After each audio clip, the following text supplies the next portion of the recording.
The specialists that add that, the weapons have their own personality, revamped all the weapon stuff. There's just a lot there. Next is zombies. Biggest offering on day one is the huge thing there is we're giving back to the community with the zombies. With this is 3 unique experiences day one, brand new cast of characters, brand new storylines, and then, that's not all. Brand new Battle Royale, Blackout. Boom. Brand new experience. There you go. You wanted it, you got it. That's right. But I can't think of a more fun, Call of Duty is one of those games that I've been playing for years. Like, I sit down, I'm immediately familiar with it. It's really comfortable, and I'm really excited that you guys have added a Battle Royale mode because it's a game that I feel confident playing as an FPS, so let me try this new game mode. Exactly. The funny thing is like, regular Call of Duty mode, the death matches and stuff, I'm not so good in.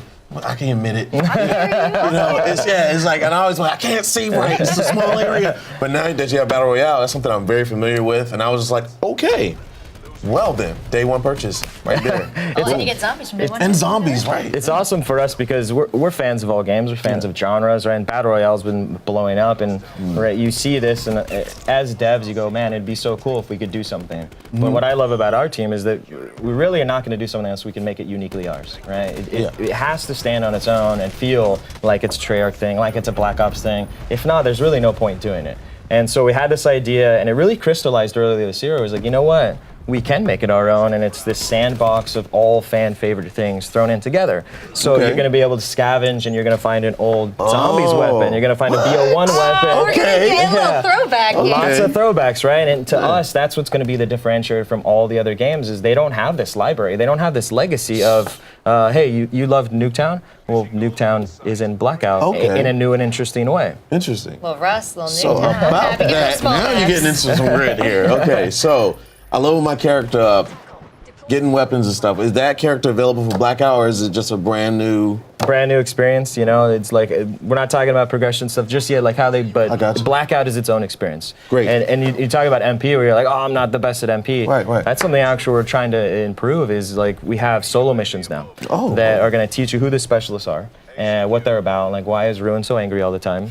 We don't know, he's got to go to therapy. And why does he use the grab slam and why does he use the grapple gun? But at the same time, teach you how to use that specialist so you can be more successful in multiplayer. So it's dual. Hey, learn about the specialists that people love and then also get better at MP. And that's exciting for us because it's like onboarding. Hey, come with us. And then the specialist on top of that is we have a saying in the studio now is do your job with the specialist. And so people now are yelling at each other. Over the open plan just offense. totally yelling, right? So if you're not, what we'd call a slayer or someone that gets a lot of kills, you have a role. We have a healer now. We've got support classes now. That's great. Because now I feel like I have a exactly, place. Absolutely. And you might earn more score than the guy that's just killing. Right, and it's really the emphasis on is supporting team using the specialists on the roles. Wow. Well, we've seen a lot of different FPS approach, like the class-based, selections differently. Where some games it's hardly important because you have so much customization for each individual character, and then some, for example, Overwatch, where you're choosing that set of weapons, that style of play. So what customizability am I going to have if I choose, say, a medic class in Black Ops? Yeah, there's still a lot there. So we talked about those layers. We can break down the sort of depth. Is you can you still have create a class. You still got pick 10 within that. You've got all the weapons, primary, secondary, all the perks. But the unique thing with the weapons now is that we've really tried to make them their own, right? So before, all weapons kind of like in a class had the same attachments. Right. Now certain weapons have unique attachments. So if you want to per role? Per gun. Yeah, so if you want to have, hey, I really like this attachment, you got to go that gun. You got to commit to it. And the interesting thing there is now it's like I relate to my gun because it's me, right? Yeah, and you put all that work in. It's really personalized. So that adds to that customization. Every choice is meaningful, and we want the choices to be meaningful from before you get in the game to when you're in the game, when you're selecting a specialist, is who do I want to play? How do I want to support my team? And then there's just tons of decisions is what specialists do they have? Do I want to counter them? It's like there's a lot of meta and strategy now if you want to do that. If not, you can still be a lone wolf and be a badass if you want, but you're going to be more successful together. That makes sense. Now, what about the people that are just godly at the game? They've been playing your game since day one of release of the first one and all the way up till now. What are score streaks? Oh yeah, we've got a lot of good score streaks coming back. With that, but you talk about the guys that are really good at the game. We've increased the health model. Right, so we have more health now than we've ever had before. So a little less one-shotting, a little less surprise in how you're dying. Absolutely, and so you talk about the lower-end casual fans. So it gives us a chance to... Absolutely, right, and it actually makes engagements more meaningful. Again, going back to that impact is you feel, right, on either end, if I got killed, I don't feel like I got cheated, right? Right. Because it was a longer engagement. But if I killed you, I felt like I had to work for it, and I felt like it's an achievement. Okay. So casual fans might get in engagement and get out because there's lots of tools to get out. Hardcore fans might be able to try to master some of the new weapon predictive recoil stuff we've got. So there's a high ceiling in there. If players want to devote to it, they've got the option to do that. Casual is a funny word because I consider myself that in Black Ops just because I want to be good. But I always get salty because there's that one player that's played day and night. He knows the spawns. He knows where I'm at. How did you guys counter this time that spawn camping guy that we we just want to tell them good words? Yeah, absolutely. Encouragement. It's Yes. so nice. to say it. When we develop the maps, you try to work around that, where so people can't trap you in each of the game modes as well. And there's a lot of variables too. That is, what are score streaks, what guns are in the air, what grenades by you. There's like a lot of behind the scenes just work going on. But on top of that, you've got Seraph now that she can put a spawn beacon down and you can spawn there. Okay. So I like that. So this guy's spawn camping you, or he's in your spawn, right?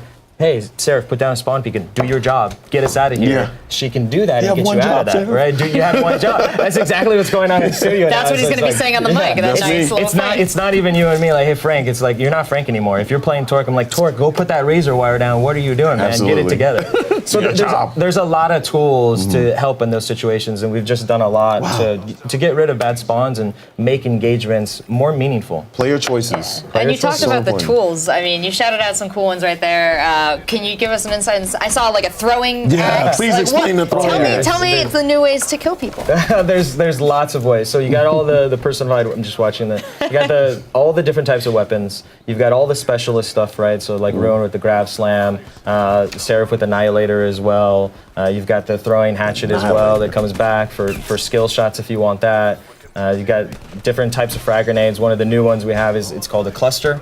So you can throw it and it'll stick, and then it'll actually break into other small grenades, basically. And that's really great for like domination or hardpoint if you want to clear an area. And all those are choices. Like, you don't even have to take grenades if you don't want, or you can sacrifice some of the specialist stuff. So there's a lot of ways to be successful and slaying players. But there's a lot of ways that you don't have to as well. Sure, right? yeah. You can be that Herd them support. around, yeah, crowd control absolutely. stuff. Yeah, absolutely. Right. Can you tell us about any of the kill streaks that we'll be seeing this time around? Anything innovative? So we've got.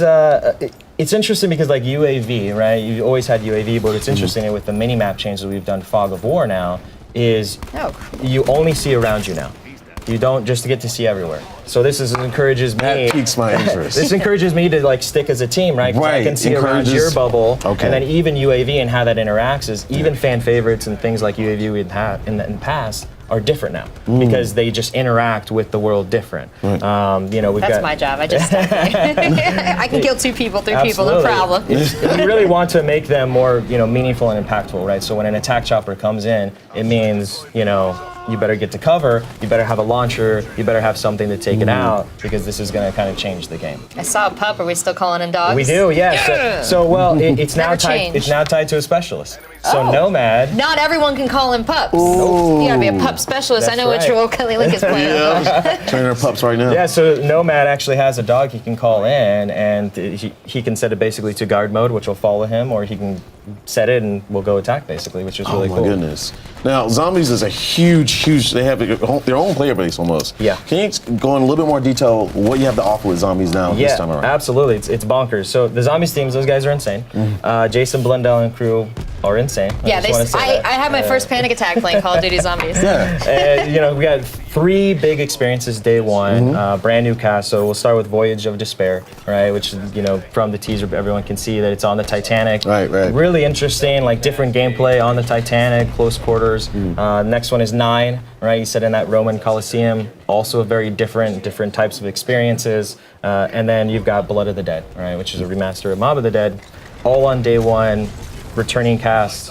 Just, I would say more, but then Jason Blundell will turn me into a zombie. And I don't want that to happen at all. Is there one that looks like you? That just sort of I don't know. falls man, in the that would be- background? that would be pretty amazing. Yeah, I hope not. That would be scary. Well, we're running out of time here. I just got one quick question. Esports, huge for Yes. Call of Duty. Is this going to be a game that's very easy to put time in to get better at and to make custom modes with your friends? Yeah, absolutely. I mean, with the Esports Act, we want the game to be watchable, and the game that you see is the game that you can play. So if I go see someone do something super awesome,